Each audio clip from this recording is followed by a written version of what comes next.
이곳은 긴급 신고 전화를 받아 즉각적인 대응을 지휘하는 긴급 신고센터입니다. Er du på din hjemmeadresse, Nikolaj? Mågevej 26? Nej, det er mørkt. Jeg kan se på kortet, du er næstved med. At du har taget narkotika, er det korrekt? Send nu bare en fucking ambulance! 덴마크 경찰 아스게르는 어떤 사건으로 인해 이곳으로 좌천되었는데 Hvem er det her? Tanja Brix. Hvem er det her, spurgte jeg om? Tanja Brix, som sagt. Er du journalist? Ja, jeg er fra Berlingske. Jeg giver dig muligheden for at udtale. Har jeg ikke flere kommentarer, vel? 내일 있을 재판으로 인해 그는 업무에 집중을 하지 못하고 있었죠.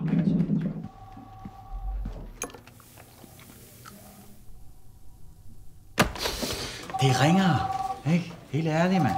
그런데 Det er alarmcentralen. Taler jeg med Iben? 한 여성의 다급한 전화가 걸려오고 Du skal ikke være bange. Har du drukket? Iben? Behøver jeg at sige det? Ja, du skal sige det. 뭔가 심상치 않음을 느끼게 됩니다. Hvem er du sammen med? Jamen, det forstår godt. Iben, ved personen, du er sammen med, du har ringet 112? Nej. 그녀는 누군가에게 납치되어 어디론가 끌려가고 있는 상황. Okay, godt. Bliv ved med det, Iben, og så stiller jeg spørgsmål, som du kan svare ja eller nej. Personen, som du er sammen med, er det en, du kender? Har han et våben? Det ved jeg ikke. Iben, det lyder som om, du sidder i en bil. Kan det passe? Ja. Er du blevet bortført? Ja. 아스게르는 어린아이와 통화하는 것처럼 조심스럽게 질문을 이어갑니다. Lad som om du taler til dit barn. Sydpå mod København? Nej. Læg på nu. Nej. Iben, det bliver nødt til. Du skal ikke lægge på, du skal blive på linjen. Lad som om du trøster dit barn, okay? Du skal ikke være ked af det. Jeg er tilbage lige om lidt.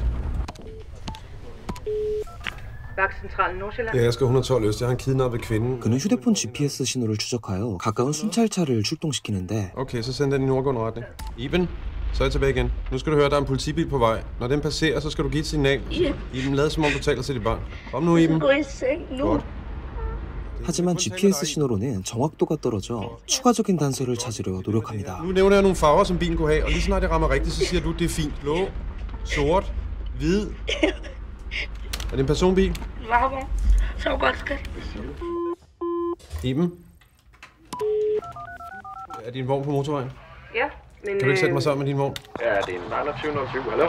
Det er Asger 112 Øst. Ja, det er ikke en mulighed længere. Hvilken afkørsel er I ved nu? Det bliver 8'eren næste gang. Så må vi være tæt på. Det er en hvid varevogn. Ja, okay. Jo, for fanden. Der kører en varebil længere frem. Hvad farve? Er den hvid? Ja.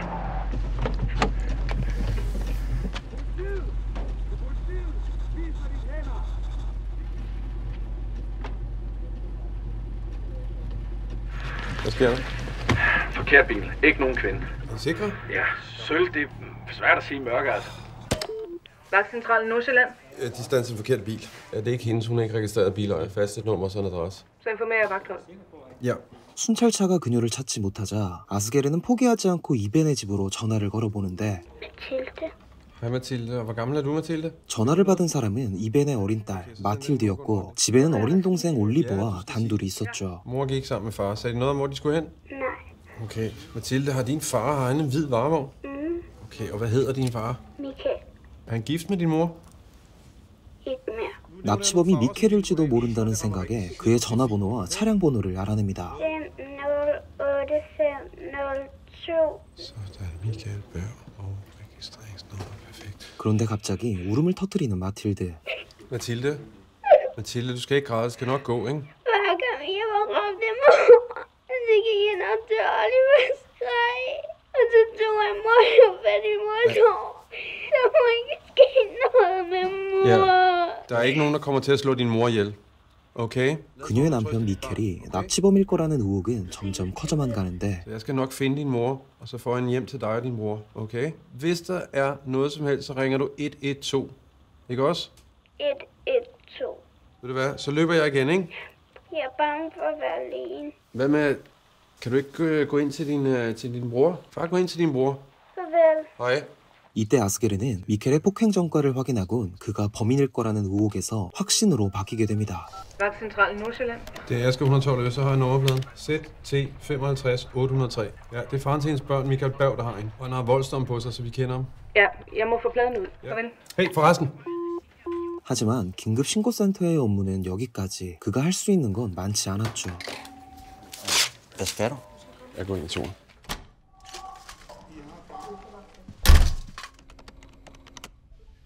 결국 그는 지인에게 도움을 요청하기로 합니다. Forstyrrer jeg?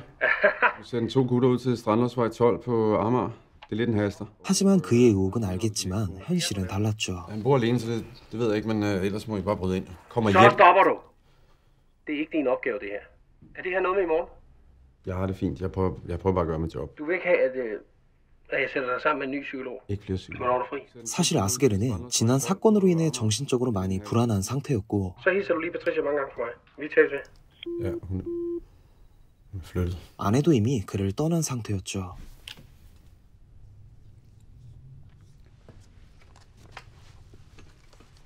Vagtcentralen Nordsjælland. Det er Asger fra 112 Øst. Havde du noget nyt, eller hvorfor ringer du? Nej, vi tales.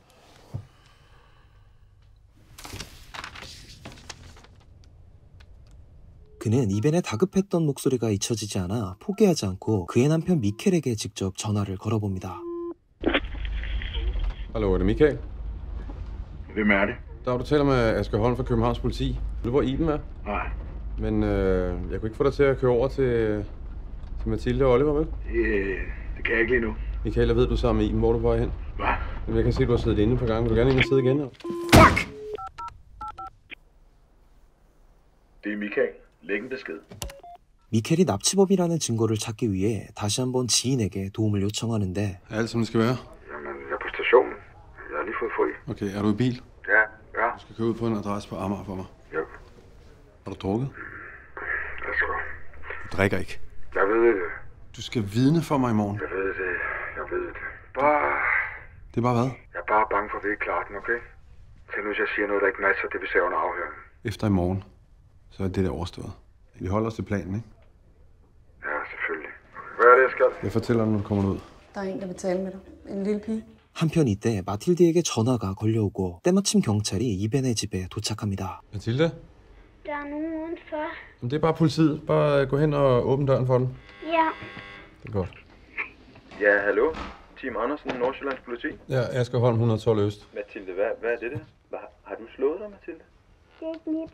Jeg ved det ikke, men hun har blod på hænderne og på trøjen. Og hendes lillebror, Oliver. Gå ind til ham. Hvor siger du, han er? Det ved jeg ikke. Kig dig omkring, for fanden. Hey, her må det være. Hallo, Tim, er du der? 그 순간 Det er dødt. Barnet. 마틸드의 동생 올리버는 끔찍하게 살해당한 상태였습니다. Tjek, om han trækker vejret. Har du tjekket? Siger jeg. Han har skåret ham op. Nej, hun skal ikke komme ind. Du skal ikke ind. Asger, nattevagten er her. Vi er fri. Jamen, held og lykke med i morgen.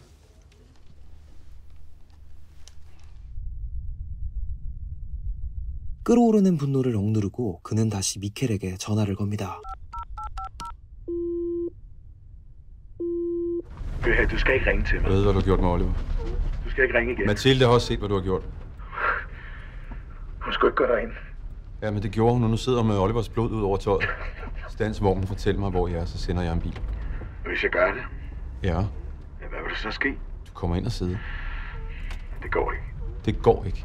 Du er et offer. Du skulle ikke noget offer, Michael. For du skulle have en fucking kugle for panden! Kan du fatte det? 이때 부탁했던 동료가 이벤의 집에 도착하는데 Hey Asger. Jeg holder på Strandlovsvej. Ham, der bor her, hedder Michael Berg. Han har slået sin søn ihjel. Han har skåret ham op. Så har du fået den her opgave af Alarmcentralen. Nej, jeg har taget den. Hallo? Der står åben. Jeg må have haft travlt. Det er godt nok tomt, det hus her. 아스게르는 동료에게 집안 수색을 부탁하고 이벤에게 다시 한번 전화를 겁니다.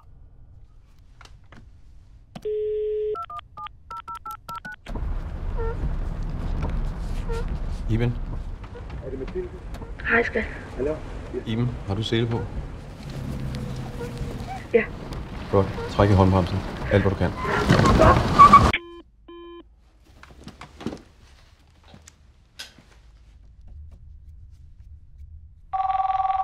Iben?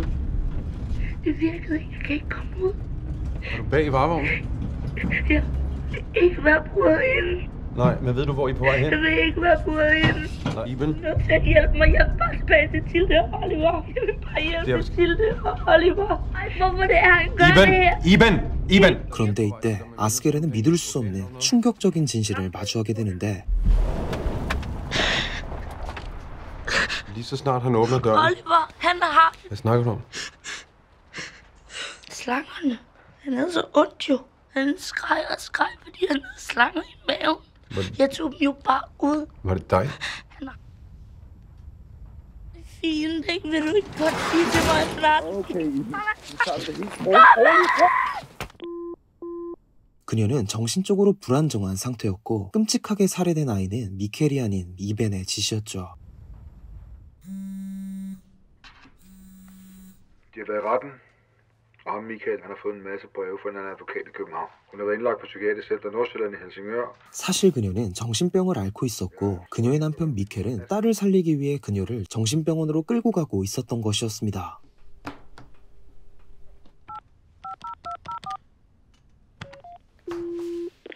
Michael, er du ved psykiatrisk center Nordsjælland? Hvor er Iben?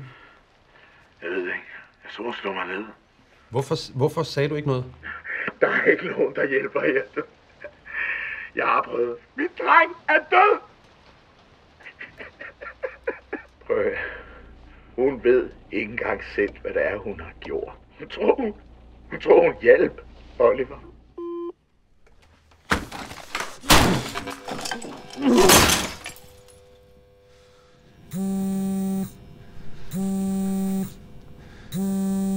Hallo? Hej, Rashid. Hey, hvad skulle han med hende deroppe? Bare tag hjem, Rashid. Tak for hjælpen, Marker.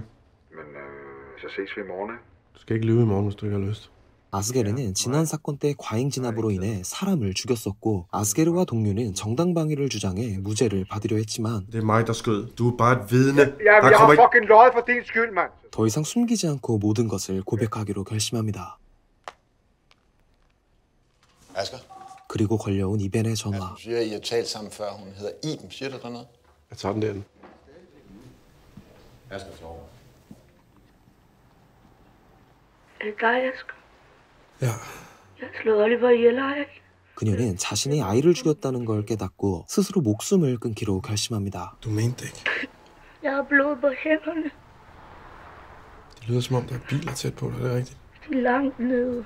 Iben, står du på en bro? Jeg hopper nu. Nej, Vil du ikke sige til dem, at det ikke var med vilje? det ved jeg godt. Jeg vil bare gerne hjælpe dig. Vi vil gerne alle sammen bare hjælpe dig. Du må ikke gøre noget dumt. Hører du? Jeg har dræbt en mand. Dreng næsten. 19 år. Han har gjort noget meget slemt, men... Og jeg har sagt til alle, det var selvforsvar. Det var det ikke. Så jeg har løjet. Og jeg har dræbt. Og jeg vil fjerne noget. 아스게르는 그녀에게 자신의 잘못을 고백하며 그녀를 설득하는데 Gjorde du ikke, vel? Det var en ulykke. Hun elsker dig, Iben. Det gør Michael også. De kommer nu. Så gå over til betjentene. Du er et godt menneske. Iben! Vagtcentralen Nordsjælland? Det er Asger. Jamen, vi har hende. I har hende? Ja, vi har hende. Godt arbejde, Asger. 그렇게 그동안 부정했던 잘못을 인정하고 책임을 지기로 결심한 아스게르의 모습을 뒤로 영화는 끝이 납니다. 영화는 한정된 공간에서 전개되며 주인공이 전화기 너머로만 사건을 해결하려는 긴장감 넘치는 미스터리 스릴러 2018년에 개봉한 더 길티입니다. 영화는 전 세계적으로 긍정적인 평가를 받으며 2021년에 리메이크되어 개봉되었었는데요. 제이크 질러놀이 주연을 맡아 몰입감 넘치는 연기를 보여주었습니다. 한 공간 안에서 긴박한 긴장감을 유지하며 사건의 진실을 밝혀가는 이 영화. 영상을 보시고 나서라도 영화를 다시 한번 보면서 몰입해보시는 걸 추천드립니다. 지금까지 미스터리 씬이었으며 구독과 좋아요 부탁드립니다. 감사합니다.